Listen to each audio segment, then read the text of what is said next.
Welcome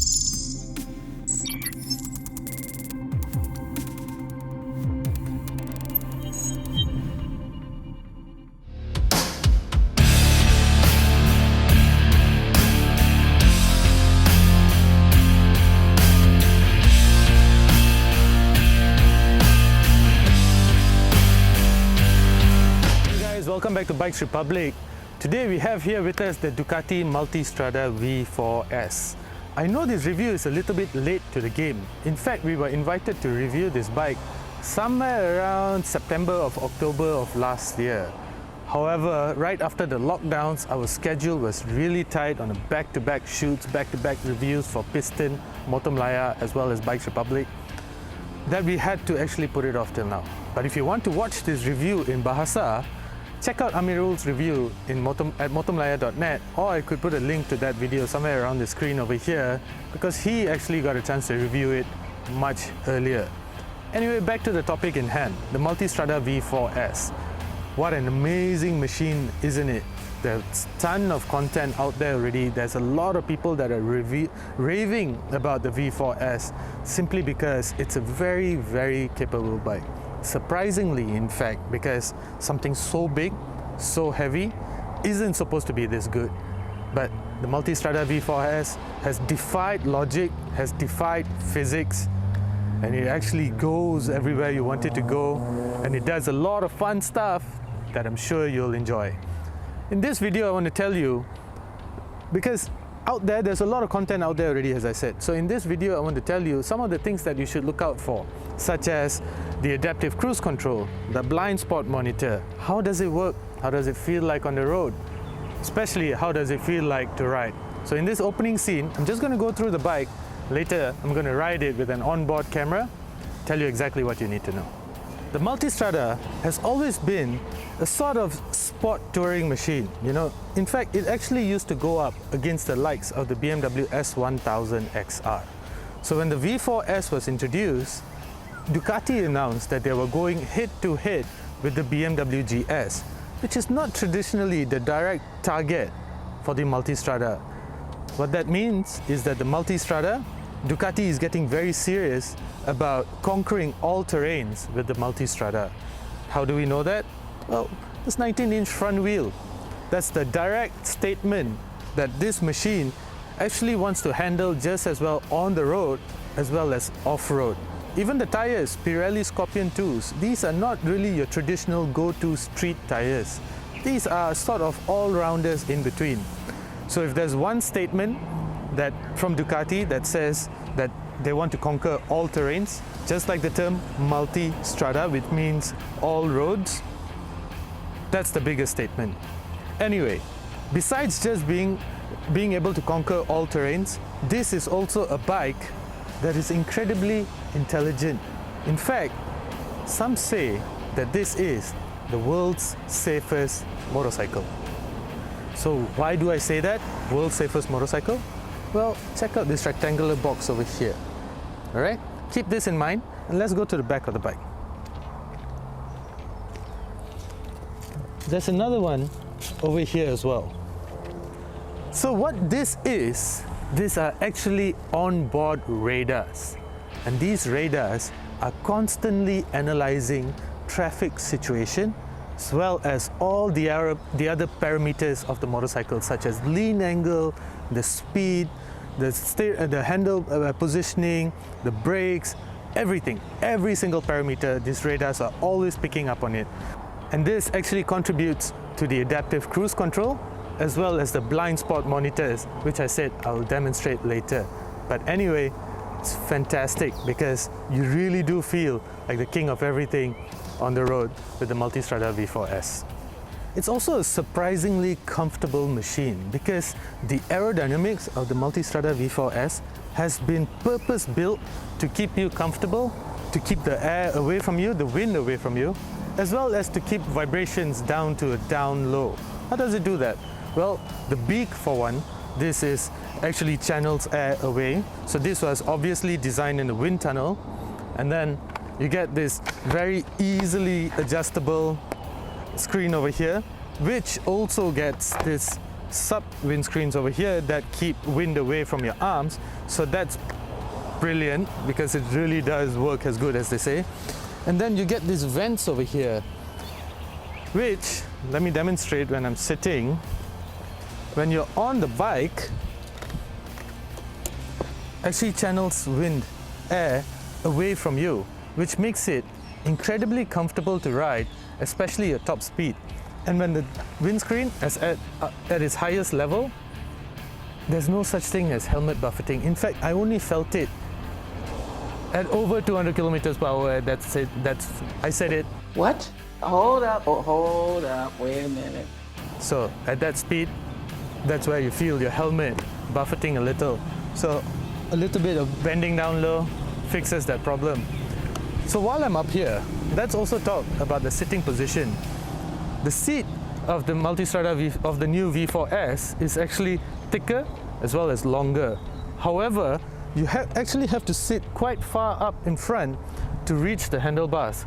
Otherwise, if you're sitting behind, it can be quite a stretch. Not so much for me actually, because I have unnatural ape-like long arms, but after a long while, it actually starts to, your arms actually start to feel sore. The handlebars are incredibly wide, but on the highway at high speed, it can be quite comfortable actually, but in traffic, they can be quite intimidating. However, the width of the handlebars are almost the width of the panniers. Maybe the panniers might be a couple of inches wider in fact, but this makes the bike more predictable in traffic conditions. Let's check out the engine. Powering the new Multistrada V4S is a 1158cc engine producing about 170 horsepower and 125 Newton meters of torque, which gives it an absolute ballistic character. Couple that with drive modes, which I'll get to later. However, what's interesting about this engine is that it has something called a twin pulse firing sequence that gives the character of the engine a very L-twin-like character in terms of sound as well as character. Let me show you. Let's hear it.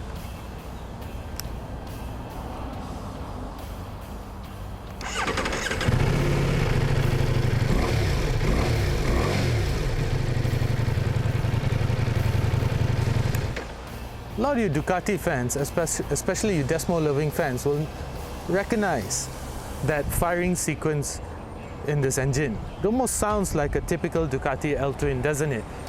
However, it doesn't have that vibrations because it's a four-cylinder engine, and that's what contributes to the lack of vibrations, especially at top speeds as well. But not only that, actually, it's when you combine this engine to the 4 different driving modes, which are Sport, Touring, Enduro, Urban. This engine combined with the Skyhook semi-active suspension gives this bike an absolutely brutal character. However, put it into urban or touring, it becomes sort of subdued, like a good old friend, like a lazy bulldog of sorts. But check this out. So in Sport, the dynamic traction control is left at 4, ABS 2, Ducati wheelie control 2, the front suspension is down on hard, rear suspension is hard as well, preload auto, and Ducati quick shifter remains on. And that's something that you want to keep on because that quick shifter is unnaturally fast and so precise. It's beautiful, in fact. And then when you go down to touring, the traction increases, the ABS increases, wheelie control increases, whereas front suspension and the rear suspension is on soft. Preload remains on auto. And this, in fact, I like riding this bike in the touring setting because this bike is it just soaks up the bumps so beautifully. It's so nice to ride in touring. Sport is also nice. Of course, that delivery of that power, it's silky smooth. In fact, just an inch of the throttle gets you from 120 to 180 kilometers per hour in just a couple of meters. It's brutal. The suspension in sport mode though is not quite trashy. It's firm, but in corners, you do feel almost everything. It's not Panigale-like responsive, but it's quite nice actually. And then in Enduro, this is where the bike assumes that you want to do a bit of sliding, you want to do, you know, a couple of wheelies. So traction control is down to 2, ABS is down to 1. Ducati wheelie control is completely off, suspension front and back is set to medium. However, you still get DQS, Ducati Quick Shifter. And in urban, you get maximum traction control, maximum ABS, wheelie control is at its finest, and suspension setup is at medium. One good thing though about this is that the rear suspension, the rear monoshock, has a minimum preload setting, which means you can drop the ride height of the bike. So this is perfect in urban situations. Makes the bike feel very approachable. You can almost flat foot it if you're about 6 feet, 6'2". You can flat foot a Multistrada V4S actually. And they're just, of course, these are just the adjusted parameters. You can actually further adjust it according to how you want the bike to feel like. So didn't I say earlier, the parameters on this bike are absolutely amazing. You can make this Multistrada V4S feel exactly how you want it to feel like. And now what we're going to do is to demonstrate how the onboard adaptive cruise control as well as the blind spot monitors feel like in real world conditions. And I'm also a real world review of how the bike feels like in traffic. Let's go.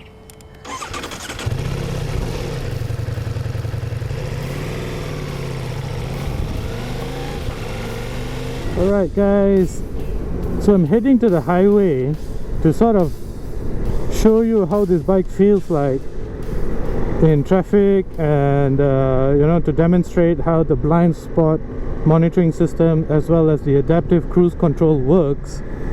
But in regular town riding conditions such as this, you can see immediately how this bike just blends into regular traffic, everyday traffic, and it's just quite easily maneuverable. What you saw there just now was power delivery in urban mode. Notice how easily I just got past the car earlier with very little throttle input. So, and that's testament to the V4 Gran Turismo engine, how power delivery is just silky smooth and such. I actually quite like it for how it feels like. Watch this. That's urban mode, guys. Urban. This is not even at its most brutal yet. I took a wrong turn there earlier, so I'm just going to turn around. And notice how easily it is to get around going about your daily business. This Ducati Quick Shifter is fantastic. Always precise, always very fast and quick, really quick.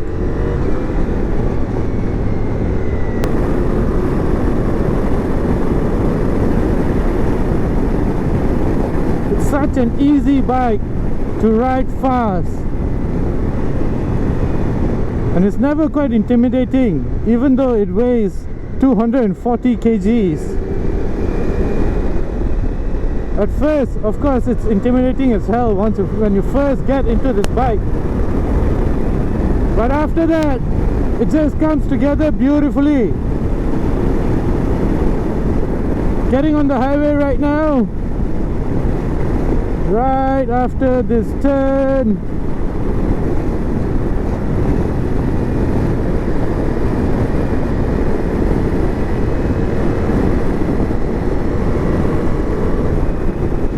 Alright, what I want to demonstrate at first is just how easy the screen is to operate. Watch this. That's it. And it's just so much easier to use. And there's a bunch of traffic behind me. Let's see if I can slow down enough for them to overtake me.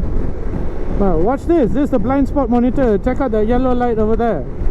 There's a car behind me earlier and now it's gone. So that's to indicate that there was a car behind me. Let's see, let me show there. It lit up again. It's about to lit up again. And watch, it's gonna light up again as well. So this is brilliant, especially in heavy traffic situations, and it's actually quite visible even under the typical Malaysian afternoon sun.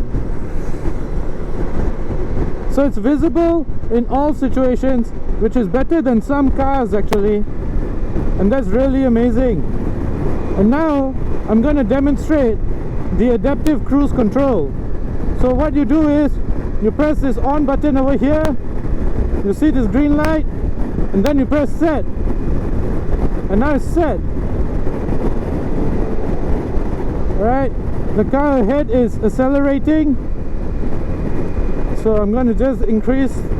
I just press and held it.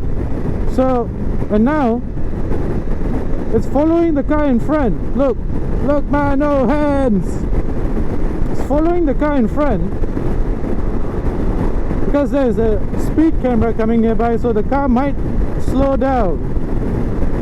And what we will see here is how the bike reacts to different highway speeds.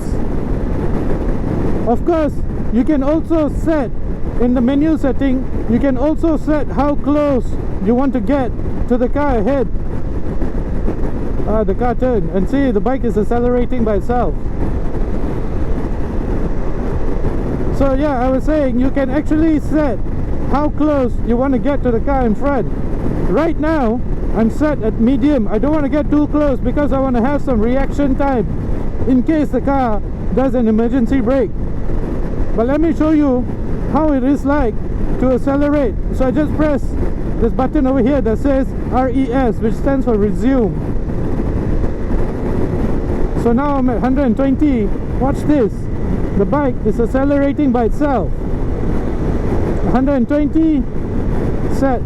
Currently there's no cars in front, but traffic is building, so that will give me a good opportunity to show you how it behaves in typical highway traffic. Now this is brilliant to have, especially when you're touring, because it can get quite tiring to reach out to these wide handlebars over here.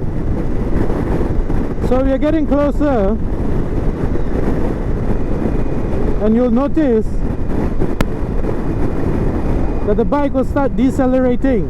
There you go. I felt it. We are down to 116, 115, 114. It's just adjusting itself to highway traffic. This is brilliant, and it makes the bike feel super safe. All you gotta do is steer. However, if you notice my rear view mirror, traffic is piling up behind me. So I'm just gonna give this guy's way. And now, you see, it's adjusting to slower traffic ahead of me, and the blind spot monitor is turning on as well to tell me that there's cars. Now look what happens if I indicate that I want to turn. It'll blink. It'll tell me that, hey, that's not a good idea because there's a car behind you. So that's fantastic. Makes the bike feel very, very safe, and makes you feel in control of the situation even though your arms are tired and such. So that's nice. It's a nice feature to have, no doubt. The other thing that I'm going to demonstrate right now is how to change your riding modes on the fly. So there's a mode button over here. You click on the mode button, and there's a toggle switch down here. This toggle switch, just put it into sport or touring. You press it, it'll tell you to turn off the throttle, close throttle it says. So you get off the throttle for about 2 seconds, and there you go. I'm in touring mode. I have full access to power. Suspension is set to very comfortable, and is giving me a very linear power delivery, which makes the bike feel very nice, to be honest. I love this mode. This is my preferred riding mode when it comes to the Multi V4S. So while I'm up here riding this bike, I want you to look around at my jacket. notice how it isn't really flapping around, and that's because of the aerodynamics of this bike. There's no air that is pushing my arm, pushing my legs around. In fact, I feel cooler when I ride this way. So that's very nice because it creates like an air bubble of sorts, and I like it because it's just very, very comfortable riding position. You don't have the air pushing you backwards, except for over 200 kilometers per hour, which you really shouldn't be doing lah, but I didn't say that. So riding this thing fast on the highway, touring, is very easy, very effortless, and it makes it feel very safe. I was riding in torrential rain yesterday, and I really honestly wasn't so scared. I don't like riding in the rain because of the poor visibility that it can create. But yeah, now watch this. No downshift, just a quick twist of the throttle. Look at the power delivery. No downshifting, guys, no downshifting.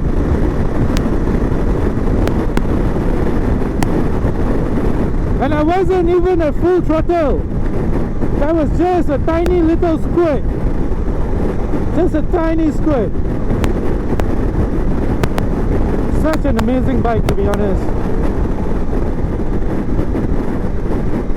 And now with the screen up, I'm just cruising.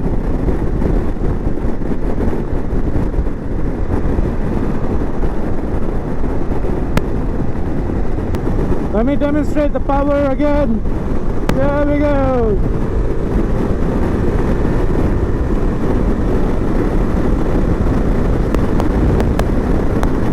Easy. Very easy. No dramas. And no vibrations. I feel very little of that on the foot pegs, and almost feel zero vibration on the handlebars. Let me get faster. Still nothing.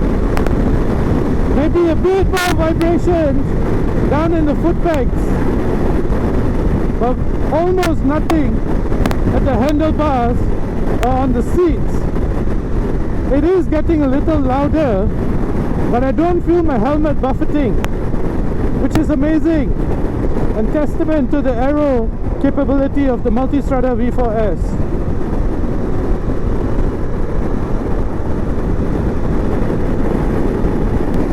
But if there's one thing for sure, this bike is incredibly thirsty. Just a short squirt of power, and I had 3 bars that are now gone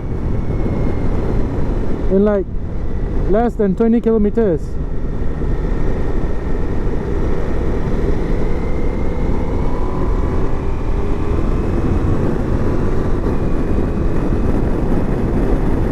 Okay, so on this road we can take things a little easy. I'm gonna go to the end because I need to refuel. So again, 90 kilometers per hour speed limit. There's a lot of speed traps on this road, so I'm just gonna take it easy. I'm gonna turn on the cruise control, set it at 96 kilometers per hour. You get about a 10 kilometer per hour buffer zone, so I'm still safe. Putting it at 95, and it's just so easy. The balance of this bike is just amazing, man.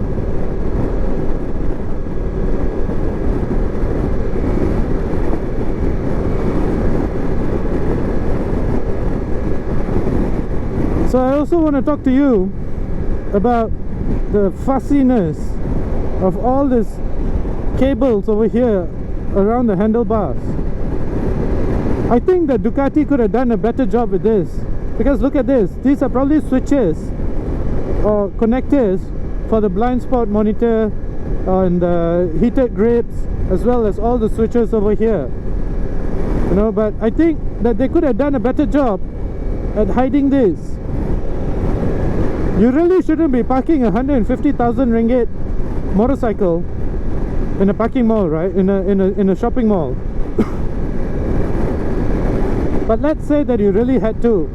I would be shit scared that somebody would open this or somebody would just cut this, because people are weird that way, and there are a lot of messed up people in the world these days. So I'll be nervous about that. So I think that Ducati could do a better job at hiding this, all these cables over here. The other thing that I want you to take note of is this compartment over here. This is actually a charging pad. There's also a USB point over there in case, you know, because charging pads usually require you to take off your phone protector. But if you don't want to do that, there's a USB slot over there. This is actually quite deep in. I could put my almost half my palm in here. So this worked wonders. But this flap can be quite,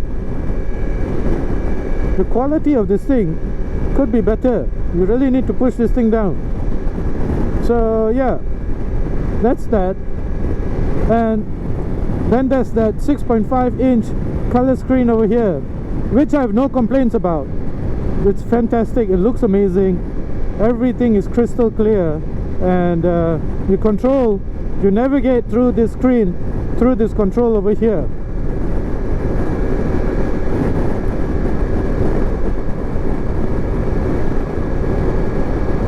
This adaptive cruise control, now let's just show you. This is what I mean earlier. So you can either get medium, you can get very far, you can get very far, or you can get near. I set it at medium so it gives me more reaction time. But in very heavy traffic, you could put it near, so that you know you're not holding up traffic behind you. But other than that, it's beautiful. You get a power unit over there, auxiliary power unit over there, and yeah. The other thing about the aerodynamics that we were talking about when it comes to this Ducati is the wings. Ducati calls this wings around the fuel tank, and this helps to create a air pocket to channel air away from your legs. It works wonders, guys. I highly suggest that you take a Multistrada V4S out on a long distance ride, or if you get an opportunity to just test ride it, because the aero on this bike is simply amazing. Right? So there you go, the blind spot monitoring system telling me that there's a car on my left, so I'm moving to the lane next to me to sort of give it more space. And yeah, that's that. I'm heading back now. So that's my review while riding the Multistrada V4S. Such an amazing machine. Heavy, expensive, thirsty, but simply amazing.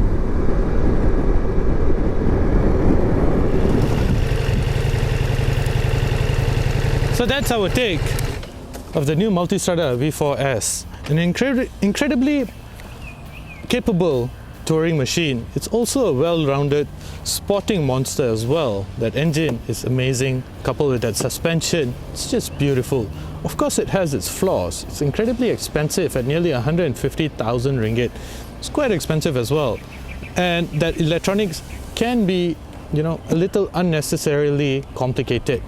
And I also think that it's incredibly thirsty as well. I just refueled this bike with a 22-litre tank. I just refueled it yesterday. It didn't go very far, and it's already asking to be fed again. So, but these are not deal breakers, you know. This is a perfect bike to go long distance touring. It's a perfect bike even for track days, surprisingly. For those of you who dare hustle a 240 kg monster down a track, this bike is more than capable of handling all of those. Anyway, if you like what you see here today, do consider subscribing to our channel. It'll help us bring more such content to you. And thank you for watching. I'm Cashy Dillon, and this is Bikes Republic.